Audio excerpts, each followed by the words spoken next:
नमो अरहंताणम नमो अरहंताणम नमो अरहंताणम। आज के वैज्ञानिक कहते हैं कि हमने मस्तिष्क पर नियंत्रण के सूत्र उपलब्ध कर ली। कैलिफोर्निया विश्वविद्यालय के वैज्ञानिकों ने प्रयोग किया, प्रशिक्षित चूहों का आरएनए अप्रशिक्षित चूहों में प्रविष्ट किया और वे चूहे प्रशिक्षित जैसा व्यवहार करने लगे। एक बात हुई कि इंजेक्शनों के द्वारा रसायनों को दूसरे में प्रविष्ट कर और प्रशिक्षित जैसा व्यवहार कराया जा सकता है।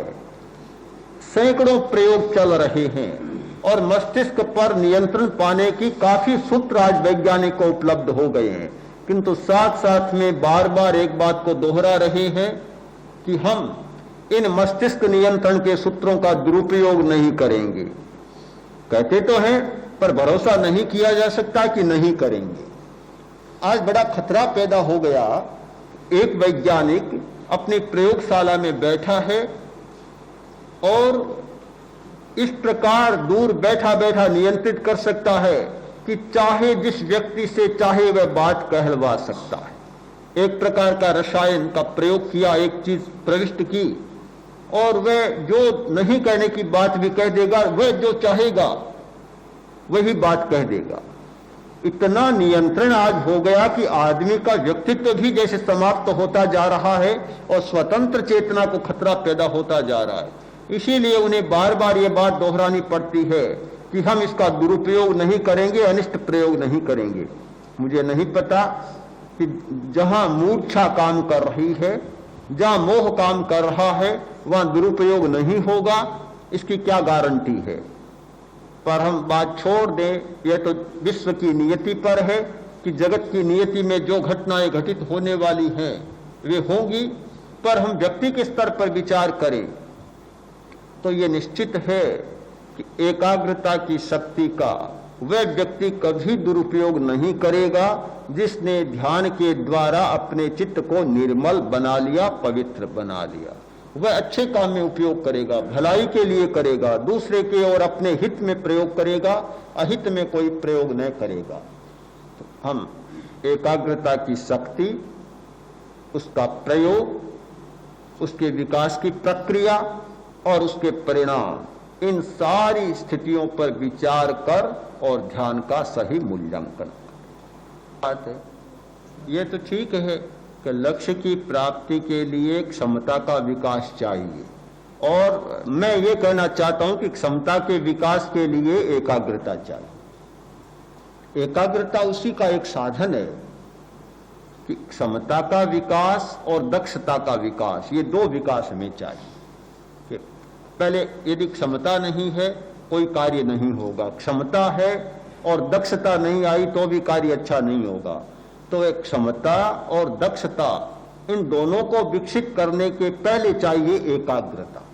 तो ये ठीक बात है, क्षमता तो जरूरी है और क्षमता बढ़ाने का उपाय है एकाग्रता। इतना पीछे जोड़ दे उससे पहले।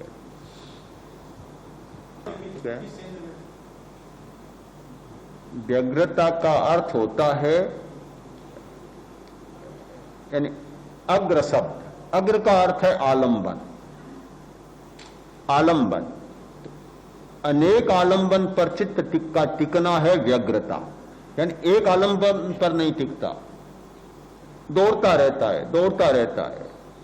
तो जिसे हम भटकाव कहते हैं, हमारी भाषा में कहते हैं भटकाव हो गया, मतलब एक आलंबन पर टिक नहीं सके, किसी एक बात पर, एक विचार पर, एक प्रवृत्ति पर टिक नहीं सके, एक के बाद एक दूसरी बात सामने आती रही, उसका नाम है व्यग्रता। यानी अनेक आलंबनों पर, अनेक आधारों पर चले जाना, वह है व्यग्रता।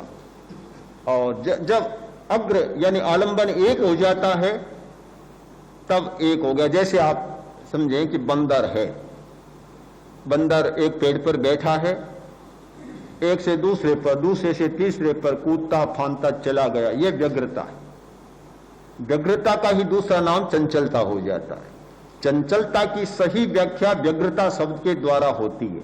ऐसी चंचलता समझ में नहीं आती, पर यह समझ में आ गई कि जैसे एक आदमी छत पर जाकर बैठा, एक आलम्बन पर बैठा है, जब तक बैठा एक आलम्बन पर बैठा है, और बंदर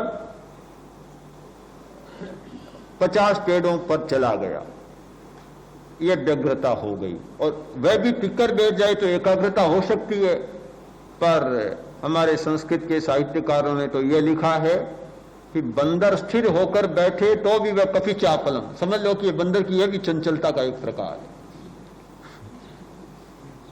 का नाम है उत्सुकता। एक उत्सुकता पैदा हुई मन में, उत्सुकता या जिज्ञासा, यानी या उसको जानने की जिज्ञासा पैदा हुई, उत्सुकता पैदा हुई, और वह भी व्यग्रता में बदल सकती है। अगर आप एक एक चीज को ठीक ध्यान से देखते जाएं, तब तो वह एक को पूरा नहीं देखा, दूसरे को देखना शुरू किया, दूसरा नहीं देखा, तीसरे को, तो व्यग्रता हो जाएगी। आदमी एकाग्रता में भी जा सकते हैं और व्यग्रता में भी जा सकते हैं, दोनों अवस्थाएं बन सकती। ठीक है, नहीं पर ऐसा होता है क्या?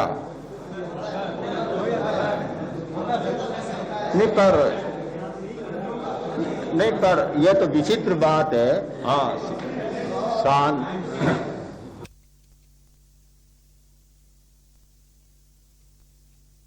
में विवाद हो गया कि भाई मंत्र की शक्ति को लेकर चर्चा चल रही थी, परस्पर विवाद हो गया। तो मंत्री ने कहा, महाराज मंत्र उसी का सिद्ध होता है जो अधिकारी व्यक्ति होता है, अनधिकृत व्यक्ति की बात देवता नहीं मानता, आदमी भी नहीं मानता, देवता कैसे मान सकता है? राजा ने कहा, इसमें क्या, ये तो शब्द की शक्ति है, अधिकृत और अनधिकृत क्या होता है? कुछ भी नहीं होता। आपको कभी बताऊंगा, प्रमाण से बताऊंगा, आप ऐसे नहीं माने। 2-4 दिन के बाद राज्यसभा जुड़ी हुई थी, मंत्री बैठा था, राजा बैठा था, सारे संसद बैठे थे। एक कर्मचारी आया और मंत्री ने कहा, इधर आओ, चला गया। मंत्री का आदेश था। मंत्री ने दूसरा आदेश दिया कि राजा के गाल पर एक चांटा मार। बेचारा हक्का बक्का खड़ा रह गया, हिम्मत नहीं कि राजा की चांटे। मंत्री का आदेश था, पर भला राजा के गाल पर चांटा कैसे मारे? खड़ा का खड़ा रह गया। राजा गुस्से में आ गया, कितनी बेहुदी बात। मंत्री कहता है, राजा रीछ में आकर बोला कि मंत्री के गाल पर चांटा मारो, तत्काल चांटा जड़ दिया। मंत्री ने कहा, महाराज बात मेरी समझ में आ गई। क्या? अनधिकृत की बात कोई नहीं मानता। अब मैं कहूं कि राजा पर चांटा मारो, ये कभी नहीं मारेगा।